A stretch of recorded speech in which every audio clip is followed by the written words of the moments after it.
교회 여러분, 오늘은 주님의 날이고요. 내일은 무슨 날이죠?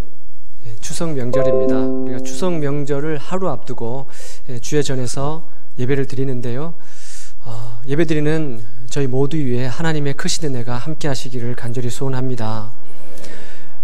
여러분 찬양을, 귀한 찬양을 이렇게 들으실 때 너무 심취하셨는지 표정들이 이렇게 많이 굳어 계시는 것 같더라고요. 하나님 앞에 예배 드릴 때 마음이 활짝 열리고 또 우리 얼굴도 활짝 열렸으면 좋겠습니다.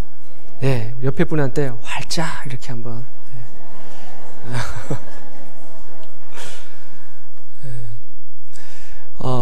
민족 최대 명절을 하루 앞두고 있는데요. 추석을 다른 말로 하면 한가위라고 그러지 않습니까?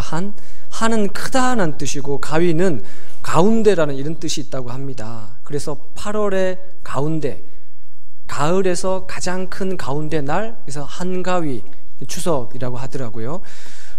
여러분 그 한가위 이런 말을 하지 않습니까? 더도 말고 한가위만 같아라. 왜 그럴까요? 한가위가 되면 풍성하잖아요. 곡식도 또 추수를 하고 곡간도 이렇게 채워지고 마음도 넓어지고 풍성하잖아요. 오늘 이렇게 주일에 오신 우리 교우들께 또 풍성한 주님의 은혜가 함께 하시기를 바랍니다. 한가위는 가을의 큰 날이고요, 주일은 예배드리는 큰 날, 주님의 날입니다. 요즘 그 현대인들은요 참 바쁘게 살아가죠. 그렇죠? 노는 사람이 더 바쁘다 그러더라고요. 요즘에요. 쉼이 필요하다는 것을 알지만 이게 쉽지가 않죠. 너무 버겁게 살기 때문에 쉬는 것이 쉽지가 않아요. 너무 막 바쁘게 바둥바둥 살다가 보면 어느덧 이런 생각이 들어와요. 야, 내가 왜 이렇게, 무엇 때문에 이렇게 바둥바둥거리며 살지? 이런 마음이 불현듯 생길 때가 있습니다. 내가 이러려고 이렇게 이런 일을 했나? 막 허무함이 찾아올 때가 있어요. 그러니까 나라는 존재는 잃어버리게 되고 마치 기계의 부속품처럼 전락해버린 것 같은 그런 마음이 막 밀려올 때가 있단 말이에요. 여러분 취업하기 위해서 요즘 젊은이들이 얼마나 애를 쓰고 있습니까? 그렇게 애를 쓰고 노력하고 또 노력해서 여러분 딱 하니 취업을 했는데 반복되는 똑같은 업무, 무료한 다람쥐 쳇바퀴 도는 것 같은 그런 일상 패턴, 금방 이렇게 무료해지는 거죠.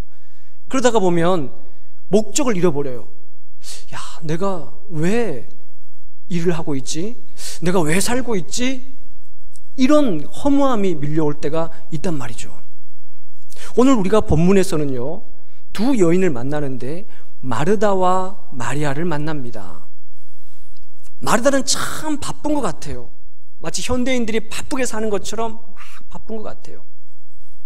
이 마르다와 마리아를 통해서 우리에게 무엇을 들려주시기를 원하시는지 우리가 잘 살펴봤으면 좋겠습니다.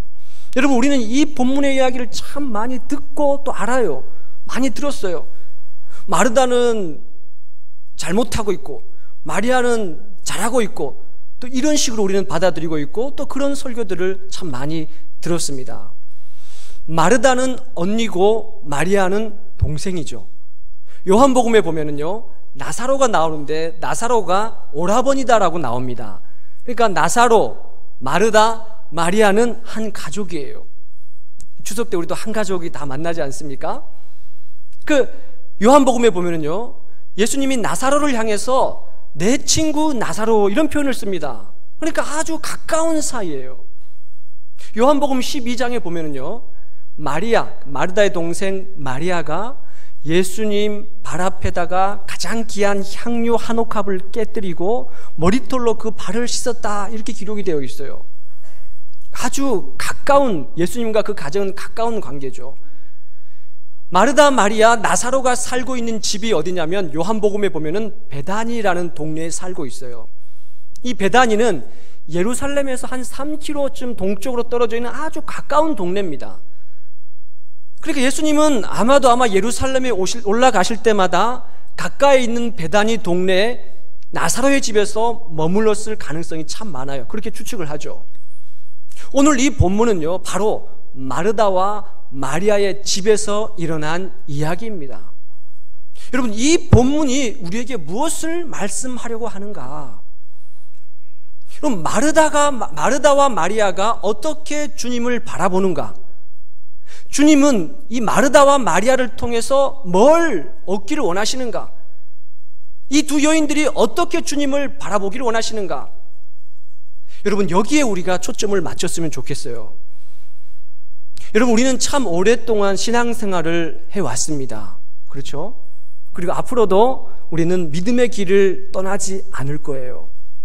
그런데 여러분, 우리의 신앙이 오래되다 보면 마치 관념처럼 낡은 전통이 되어버리는, 어떤 감동도 없고 그냥 딱딱하게 굳어져 버리는 그런 신앙으로 자리매김해서는 결코 안 됩니다. 우리는 예배 드릴 때마다 하나님 앞에 예배 드리는 그 감격 때문에 우리의 마음이 설레어야 돼요.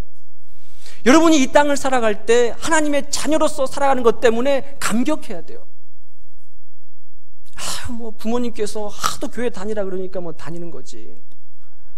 어렸을 때부터 부모님 성화에 못 이겨서 교회 따라다니다 보니까 그냥 오늘 그냥 가는 거지. 집안에 분란 일어나면 안 되니까 그냥 다니는 거지. 어쩌다가 만나도 내가 교회 다니는 거 좀 이렇게 알려줘야 부모님이 마음 안심하니까 그렇게 다니는 거지. 제가 서울에서 교역자 생활을 할 때 주일날 오후 예배가 다 끝나고 어둑어둑해질 때 청년이 가끔 들어와가지고 두리번거리면서 주섬주섬 주보를 챙겨가지고 나가는 거예요. 그래가지고 그 청년한테 아니 왜 그러냐고 물어보니까 청년이 그러는 거예요. 지방에 계신 엄마가 주일날 저녁이 되면 전화를 한다는 거예요. 전화를. 아들아, 오늘 교회 갔다 왔냐? 교회 갔다 왔다고 말을 해야 되잖아요. 거짓말 할 수는 없잖아요. 그러니까 예배는 안 드려도 주보는 갖고 교회를 오니까, 주보 가지고 교회를 가니까 교회 갔다 왔다고 그러는 거예요. 그래, 아들아, 오늘 말씀 무슨 말씀이냐? 주보 딱 펼쳐가지고 이런 제목으로 말씀을 하셨다고. 그럼 맞나요? 틀리나요? 교회는 갔다 왔잖아요. 예배는 안 드렸지.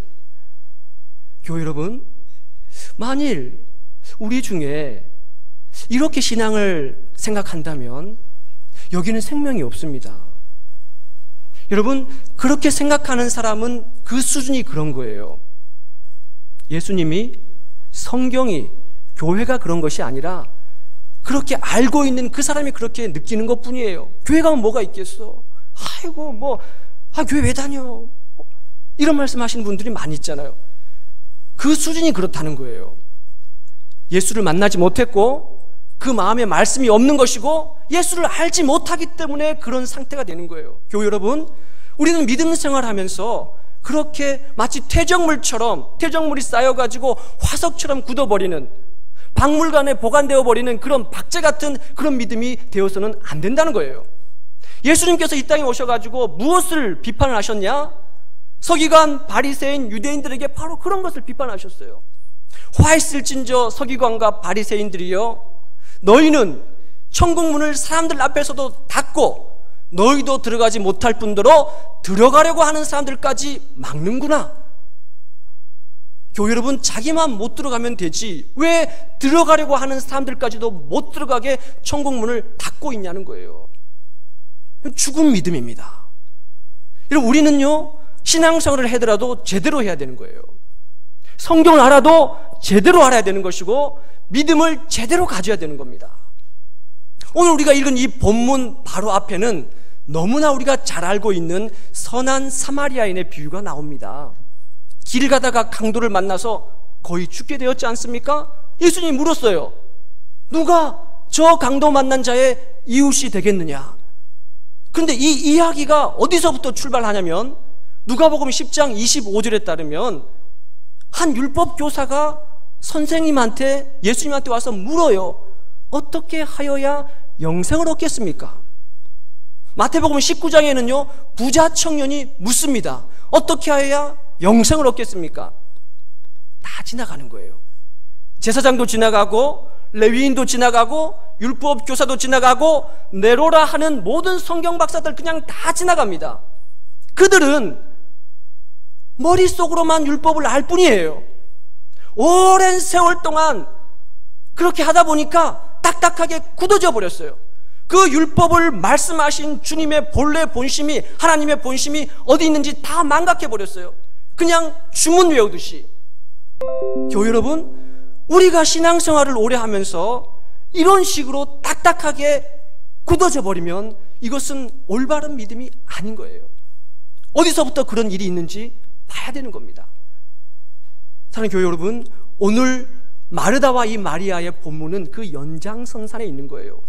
선한 사마리아인 비유 바로 다음에 나옵니다. 즉 다시 말하면 무슨 말이냐, 이 본문은 영생의 길을 우리에게 알려주고 있는 거예요. 영생, 어떻게 해야 하나님을 만날 수 있는가, 하나님이 어떻게 우리에게 다가오시기를 원하는가. 어떤 랍비가 제자들을 불러 모아놓고 숙제를 냈습니다. 마지막 과제를 냈어요. 살아있는 닭을 한 마리씩 주면서 이 닭을 가서 잡아오라는 거예요. 근데 조건이 하나 있습니다. 아무도 보지 않는 곳에서 잡아오라는 거예요. 아무도 보지 않는 곳에서. 그래서 막 저마다 각자 나름대로 생각하는 곳으로 가는 거예요. 어떤 제자는 뒷산으로 가고, 어떤 제자는 들판으로 가고, 어떤 제자는 건물 속으로 들어가고, 아무도 없다고 생각하는 곳에 가서 닭을 후다닥 탁 잡아가지고 바로 왔어요. 그런데 한 제자가 한참의 시간이 지나도 오질 않는 거예요. 그러다가 저 멀리서 이렇게 오는데 보니까 살아있는 닭을 그냥 가지고 오는 거예요. 랍비가 물었습니다. 왜 이 닭을 잡지 않고 그냥 갖고 왔냐고. 그랬더니 이 제자가 이렇게 대답을 하는 거예요. 아무도 보지 않는 곳이 아무데도 없었습니다. 아무도 없는 것이 아무데도 없었대요. 뒷산에 갔더니 나무가 보고 있었고, 들판에 갔더니 하늘이 보고 있었고, 산이 보고 있었고, 건물에 들어가서 잡으려고 그랬더니 닭의 두 눈이 나를 쳐다보고 있어서 내가 잡을 수가 없었다고 그래 가지고 왔더라고요. 여러분, 그 제자가 랍비의 대를 잇는 후계자가 되었습니다. 교회 여러분, 우리가 아무리 많은 일을 한다 하더라도, 우리가 아무리 많은 준비를 한다 하더라도 주인이 무엇을 원하는지 그것을 모르면 안 돼요. 주인이 무엇을 원하는지 그것을 알아야 되는 겁니다. 오늘 본문을 딱 보시면 주도적인 인물이 마르다가 주도적인 인물이에요. 38절에 봤더니 예수님과 그 일행들을 자기 집으로 초청한 사람이 마르다입니다.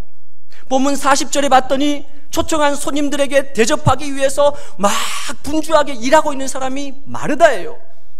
본문 40절 후반절에 봤더니 놀고 있는 동생 마리아를 시켜가지고 나를 도와주게 해주십시오 하고 예수님한테 부탁한 사람이 마르다예요. 마르다의 이야기입니다.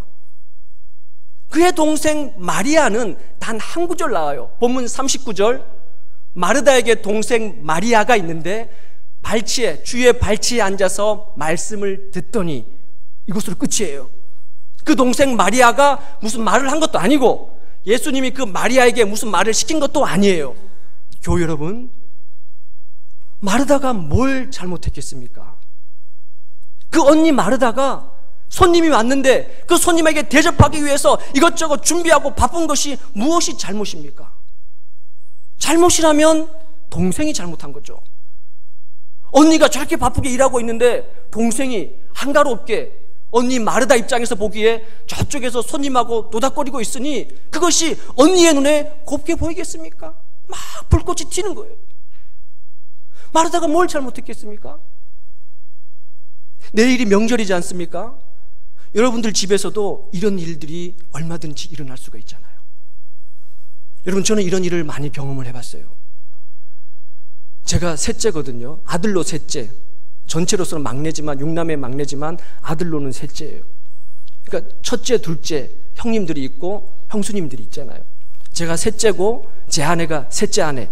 셋째 아내가 아니고 셋째 며느리. 큰일은 일부 때 제가 큰일 날 뻔했는데, 셋째 며느리예요. 셋째 며느리. 저희 큰형님이 어머님을 모시고 사니까 명절 때가 되면은 큰형님 집으로 가는 거예요. 조심해야 되잖아요. 명절 때. 셋째 며느리는 더 조심해야 됩니다. 그래서 눈치를 잘 보고 빨리 가가지고 집안일을 같이 막 하고 음식 준비를 해야 돼요. 그 셋째 며느리가 잘해요. 뭐 제 아내라서 그런 건 아니지만 그냥 좀 잘하는 것 같아요. 죄송합니다. 눈치가 있게 열심히, 못하면 열심히라도 해야 되지 않습니까? 열심히. 근데 문제는 우리 둘째 형수님. 가끔 늦을 때가 있지 않습니까? 그런 일들이 있잖아요. 피치 못할 사정들이 있지 않습니까? 가끔 이렇게 막 늦게, 명절날, 당일날 한참 늦게 올 때가 있어요. 그러면은 갑자기 우리 큰 형수님의 눈빛이 막 달라지는 거예요. 막 칼질하다가 탕탕탕탕 막 이러고 막 발걸음 지나가는 소리 쿵쿵쿵 들리고 달라져요. 눈빛이 싸늘해집니다. 그때 눈치 없는 제가, 셋째 아들인 제가, 셋째 며느리가 막 일을 한다고, 아유 저 가서 좀 쉬어, 내가 설거지 할게, 그렇게 말하면 안 된다는 거예요. 그러면은 명절 내내 신상에 좋지가 않습니다. 내일이 또 명절이죠. 오늘도 막 사람들이 모일 텐데 바라기는 아무 탈 없이 지나가기를 간절히 바랍니다. 아멘 하고 나왔어요. 교회 여러분, 마르다는 잘못한 게 없어요. 누가 봐도 마르다는 잘못한 게 없지 않습니까? 손님이 왔으니까 그 손님을 대접하는 게 뭐가 잘못됐어요? 그런데 예수님은 마르다 편을 들어주지 않는 거예요. 마르다 요구대로 왜 저 동생 마리아를 시켜가지고 나를 도와주라고 얘기해달라고 했는 그 부탁을 예수님은 들어주지 않는 거예요. 왜 그럴까요? 왜 그랬을까요? 예수님은 그 마음을 꿰뚫고 있었어요. 오늘 이 본문에서 마르다의 상태를 잘 알려주고 있는 본문 구절이 40절에 나오는데 이렇게 말을 하고 있습니다. 마르다는 준비하는 일이 많아 마음이 분주한지라. 분주한 거예요. 이 분주하다라는 단어가 헬라어를 써서 죄송하지만 헬라어 단어로 페리스파오, 두 개의 합성어가 붙어 있어요. 페리라는 단어와 스파오라는 단어가 합해진 거예요. 이 페리라는 말은 무엇 옆에, 무엇 곁에, 이런 뜻을 가지고 있어요. 스파오라는 이 동사는 당기다, 당기다는 뜻입니다. 근데 여기에서는 수동으로 나와 있어요. 이 신약 성경 전체에서 이 단어는 여기 한 군데 나옵니다. 그러니까 무슨 말이에요? 당겨진다는 뜻이죠. 준비하는 일이 많아서 여기저기 일들이 나를 지금 끌어당기고 있다는 거예요. 당겨진다는 거예요. 이 말은 무슨 말이냐면은 준비하는 일이 많기 때문에 마음을 뺏기고 있다는 거예요. 그래서 이 단어가 산만하다 이런 뜻을 가지고 있어요. 공동번역 성경에 보면은 뭐라고 기록하고 있냐면은 시중 드는 일이 많아 경황이 없더라 이렇게 기록하고 있어요. 우리말 성경에 보면은요 뭐라고 기록하고 있냐면은요 여러 가지 접대하는 일 때문에 정신이 없더라 이렇게 기록하고 있어요. 킹 제임스 영어 버전 성경에 보면은요 뭐라고 기록하고 있냐면은 마르다는 봉사하는 일이 많아 쭈그러 앉아 있더라. 쭈그러 앉아 있는 거예요. 왜 쭈그러 앉아 있습니까? 너무 일이 많아서. 무슨 일 때문에요? 봉사하는 일 때문에, 준비하는 일 때문에. 여기에서 일이라고 준비하는 일, 이 일이라는 말이 헬라어로 디아코니아, 여러분 잘 알죠? 디아코니아. 이 원래 의미는 어떤 뜻이냐면요 식탁 시중을 들다. 여러분 식당이나 레스토랑 같은 데 가면 여러분 종업원들이 수건을 두르고 고개를 숙이고 대기하고 있잖아요. 손님이 무슨 일을 시키든지 금방 해내기 위해서 대기하고 있잖아요. 이것이 원래 이 디아코니아라는 원래 뜻입니다. 그러니까 이 지금 마르다는 시중을 들기 위해서 무엇이든지 얘기하면 다 하기 위해서 너무 일이 많아서 마음이 분주하고 지쳐서 그 일 때문에 그 짐이 너무 무거워서 지금 쭈그려 앉아 있는 거예요. 너무 무거워가지고 번아웃된 상태, 너무 힘들어서 지쳐 쓰러져서 기진맥진한 상태. 무엇 때문에 그랬습니까? 주님 돕기 위해서, 주님의 일이라고 생각한 그 일을 하다가 다른 일이 아니에요. 주님 손님 맞이하기 위해서 주의 일을 하다가 번아웃 된 겁니다. 여러분 교회 일을 하다 그렇게 된 거예요. 교회 일을 하다가 교회 와가지고 식당에서 밥을 짓고 설거지를 하고 테이블을 닦고 교회 와서 찬양대를 서고 교사를 하고 화장실 청소를 하고 주차 안내를 하고 꽃꽂이 봉사를 하고 예배 안내를 하고 이런 일들을 하다가 지쳐 쓰러진 거예요. 너무 일이 많아서 번아웃 된 거예요. 다른 일 때문에 그런 게 아니에요. 여러분 저도 일을 많이 하잖아요. 새벽 예배 준비하고 수요 기도회 준비하고 금요 권찰에 또 준비하고 신방 가야 되고 교인들 만나야 되고 전도해야 되고 상담 드려야 되고 이분들 저분들 사정 들어줘야 되고, 여러분 너무 바빠요. 일을 하다가 교회를 하다가 지금 지쳐서 기진맥진해져 있는 상태예요. 마르다가 지금 그런 겁니다. 여러분, 그 마르다에게 네가 잘못했어, 네가 하는 거 잘못된 일이야, 뭘 그렇게 여러 가지 일 때문에 그렇게 하고 있어, 그렇게 말을 할 수가 없단 말입니다. 그렇게 말을 할 수가 없어요.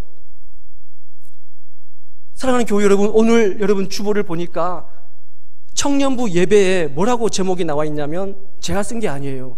청년부 말씀 제목에 목사님 교회 봉사가 힘들어요, 이렇게 제목이 그렇게 되어 있더라고요. 그걸 읽으면서 여러분 제가 많이 찔렸습니다. 마치 저한테 누가 그런 얘기를 하는 것 같아요. 여러분, 목사인 저는 교우들이 교회에서 이런 봉사 저런 일 이런 일 막 하는 것을 보면은 미안한 마음이 들 때가 많이 있습니다.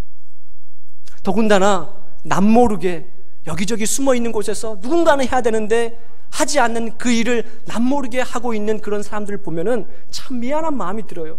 대신 해주고 싶은 그런 마음이 있습니다. 그러다가 어느 날 누군가가 와가지고, 아, 목사님 저 일 못해요, 아, 난 지쳐서 힘들어요, 아, 내년에 모든 걸 다 내려놓겠어요, 이렇게 말을 하면은 벌컥 가슴이 내려앉아요.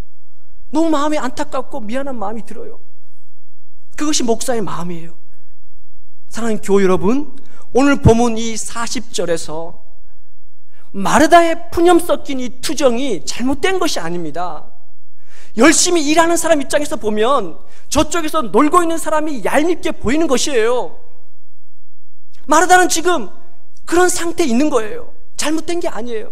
그런데 어떻게 된 영문인지 예수님은 마르다 편을 들어주지 않는 거예요.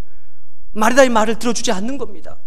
아니, 어쩌면 더 마리아를 두둔하는 것처럼 비춰집니다. 빨리 가서 마르다를 도와주라고 그런 얘기를 하지 않아요. 교회 여러분, 그런 마르다를 향해서 예수님께서 오늘 본문 41절에 이렇게 말씀을 하고 계세요. 주께서 이르시되, 한번 따라해 볼까요? 마르다야, 마르다야. 한번 더 해볼까요? 마르다야, 마르다야.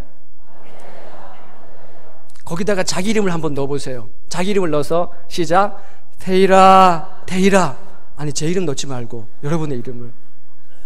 여러분, 예수님께서 왜 마르다에게 마르다야, 마르다야 하고 두 번 불렀을까요? 신약 성경에서 예수님이 어떤 사람의 이름을 연거푸 두 번 부른 적이 없어요. 그의 수제자라고 하는 베드로의 이름도 연거푸 베드로야, 베드로야 부르지 않았습니다. 예수님께서 사랑하시던 제자 요한도 요하나, 요한하고 이어서 그렇게 부르지 않았어요. 오직 마르다의 이름만 오늘 예수님께서 마르다야, 마르다야 하고 두 번 연거푸 부르시는 거예요. 이 말에는 마르다야, 네가 왜 그렇게 하고 있어? 너 그거 잘못된 거야. 누가 그런 일을 하라고 그랬어? 이렇게 타박하려고 그 이름을 부른 것이 아니에요. 네가 잘못됐어, 너 그렇게 하면 안 돼, 이렇게 혼내려고 나불하려고 부른 게 아니에요. 예수님께서 그 마르다야, 마르다야 두 번 이름 부르신 것은 마르다를 위로하기 위해서 부르신 거예요. 마르다야, 알고 있다, 내가 알고 있다, 너의 수고를 알고 있다, 너의 헌신과 사랑과 봉사와 노력을 내가 알고 있다, 네가 얼마나 주님을 향해서 마음 간절히 사랑하는지 그 마음을 알고 있다, 네가 열심히 일하다 보니까 옆에 있는 놀고 있는 사람 때문에 마음 아파하는 것, 그것도 알고 있다. 주님이 위로하기 위해서 마르다의 이름을 부르신 거예요. 교회 여러분, 오늘 이 예배를 드리는 중에 여러분의 이름을 두 번 부르시는 그 주님의 간절한 음성을 듣는 예배가 되시기를 간절히 소원합니다.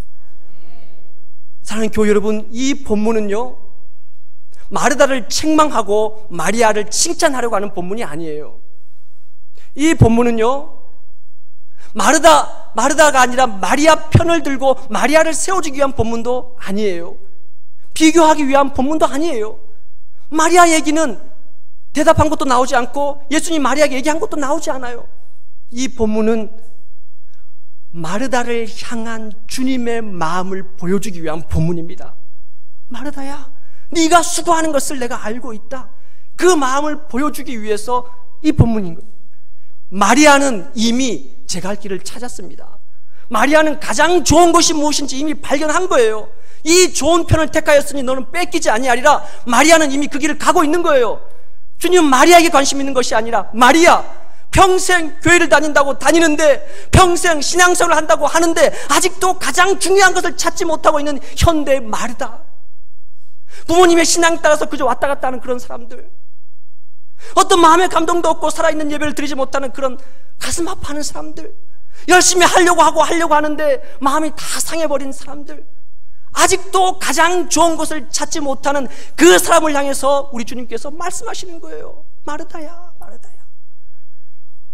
마르다를 향해서 주님이 원하시는 것이 무엇이냐면, 마르다에게서 주님이 원하시는 것은 주님을 바라보기를 원하신 거예요. 주님을 바라보기를. 주님을 바라보기를. 정작 주님을 모셔놓고 주님은 바라보지 않고 여기저기 다른 일에 마음을 다 뺏겨버리고 만 거예요.